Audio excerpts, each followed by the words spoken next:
தினமும் பிஸியான லைஃப்ல ஏதோ ஒரு விஷயத்த மிஸ் பண்ணிட்டே இருக்கோம்ல. ரேடியோ 15 உலகத்திற்கு உங்களை வணக்கத்தோட வரவேற்கிறேன். Stay with radio 15 with me Raghavi.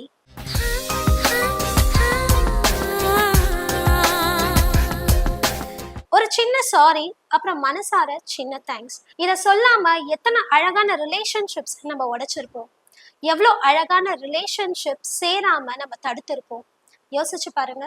இப்படி சொல்ல மறந்த பல தேங்க்ஸ், இப்படி சொல்ல மறந்த பல சாரி, இதுதான் இந்த ஷோல ஷேர் பண்ண போறோம். அப்படி சொல்ல மறந்த சாரியும் தேங்க்ஸும் இங்க ஒருத்தர் கன்வே பண்ண இருக்காங்க. அவங்க யாரு, அவங்க கதை என்ன தெரிஞ்சுக்கலாம். என்னோட பேரு டானிஷ். நான் சொல்ல விரும்புறது தேங்க்ஸ். அந்த தேங்க்ஸ் இதை பார்த்துட்டு இருக்க நீங்களா கூட இருக்கலாம். இது என்னோட ஸ்கூல் பப்ளிக் எக்ஸாம் அப்போ நடந்த ஒரு விஷயம். வழக்கமா தமிழ், இங்கிலீஷ் எக்ஸாம்லாம் முடிஞ்சு மேக்ஸ் எக்ஸாம் வந்தது. எனக்கு என்ன பண்ண போறேன் அப்படின்னு தெரியாம எக்ஸாம் ஹாலுக்கு வெளியவே முழிச்சிட்டு இருந்தேன். அது பப்ளிக் எக்ஸாம் அப்படின்றதால நான் எங்க ஸ்கூல்ல இருந்து பொருஷவாக்கம்ல இருக்க ஒரு கேர்ள்ஸ் ஸ்கூலுக்கு போயிட்டு எக்ஸாம் எழுதுவேன். எப்பவுமே எக்ஸாம் ஹாலுக்கு போயிட்டு பார்த்துக்கலாம் அப்படின்னு, என்ன நடக்குமோ தெரிஞ்சதை எழுதலாம் அப்படின்னு நானும் கேஷுவலா விட்டுட்டேன். தெரிஞ்ச வரைக்கும் எழுதிட்டு இருந்தேன், ஆக்சுவலி அப்படின்னு நடிச்சிட்டு இருந்தேன். ஏன்னா ஒரு பக்கம் இன்விஜிலேட்டர் பார்த்துட்டே இருந்தாங்க, டைம் வேற போயிட்டே இருந்தது.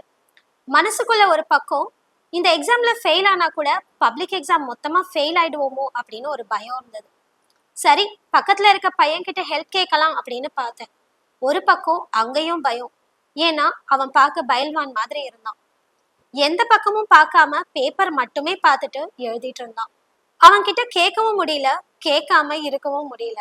சரி பார்த்துக்கலாம் அப்படின்னு அந்த பையன் பக்கமா திரும்பி ஹெல்ப் பண்றியா அப்படின்னு கேட்டேன். உடனே அந்த பையன் என் பேப்பரை பார்த்து எழுதிக்கோ அப்படின்னு அவன் எழுதிட்டு இருந்த பேப்பரை எனக்கே கொடுத்துட்டான். நானும் அவன் பேப்பர் பார்த்து எல்லா சம்ஸும் போட்டுட்டே இருந்தேன். எழுதி முடிக்கிற டைம்ல லாஸ்ட் மினிட் ரிமைண்டர் பெல் அடிப்பாங்கல்ல, அந்த பெல் அப்ப அடிச்சது. அவன் கிட்ட பேப்பர் கொடுக்க ரொம்ப பதட்டமா ஆகிட்டேன். லாஸ்ட் டைம்ல பேப்பரை அந்த பையன் கிட்ட கொடுக்கலான்னு பார்த்தா கிளாஸ்ல இருக்க அந்த சார் ரவுண்ட்ஸ்லயே இருந்தாரு. அவனோட பேப்பரை என்னால கொடுக்கவே முடியல. அவனுக்கும் என்ன பண்றதுன்னே தெரியல. லாஸ்ட் மினிட் ஆயிட்டே இருக்கு. அந்த பையன் என் பேப்பரை நீயே சேர்த்து கட்டி கொடுத்துரு அப்படின்னு சொல்லிட்டான். எனக்கு என்ன பண்றதுன்னே புரியல. மொத்தமா நானே கட்டி கொடுத்துட்டு வந்துட்டேன், அவனோட பேப்பரையும் சேர்த்து. அவனை இப்ப வரைக்கும் என்னால மறக்கவே முடியல. 1 மந்த் கழிச்சு ரிசல்ட். என் மேல எனக்கு நம்பிக்கையே இல்லை. ஒரு குவெஸ்டனுக்கு 2 ஆன்சர் எழுதி வச்சதுக்கு கண்டிப்பா என்ன பாஸ் பண்ணிருக்க மாட்டாங்க அப்படின்னு தான் நினைச்சேன்.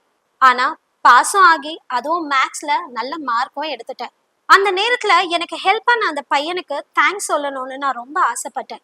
வெவ்வேறு ஸ்கூல்ல இருந்து நிறைய பேர் வந்து ஒரே ஹால்ல எக்ஸாம் எழுதுறதால அவன் யாருன்னு என்னால தெரிஞ்சுக்க முடியல. போகும்போது கான்டாக்ட் நம்பரும் வாங்கல. அதனாலதான் இந்த ஆப்பர்ச்சுனிட்டியை யூஸ் பண்ணி அவன்கிட்ட நான் தேங்க்ஸ் சொல்றேன். தேங்க்யூ ஸோ மச் டா அப்படின்னு டானிஷ் அவர்கள் சொல்லியிருக்காரு. தேங்க்யூ நண்பா, நீ அன்னைக்கு உன் பேப்பர் கொடுத்ததால தான் பப்ளிக் எக்ஸாம்ல பாஸ் பண்ணி இப்போ ஒரு நல்ல பொசிஷன்ல நான் ஒர்க் பண்ணிட்டு இருக்கேன் அப்படின்னு சொல்லியிருக்காரு. ஸோ எத்தனை தேங்க்ஸ் அண்ட் சாரி நம்ம லைஃப்ல எவ்வளோ ஒரு மெமரிஸை கொடுத்துருக்குல்ல.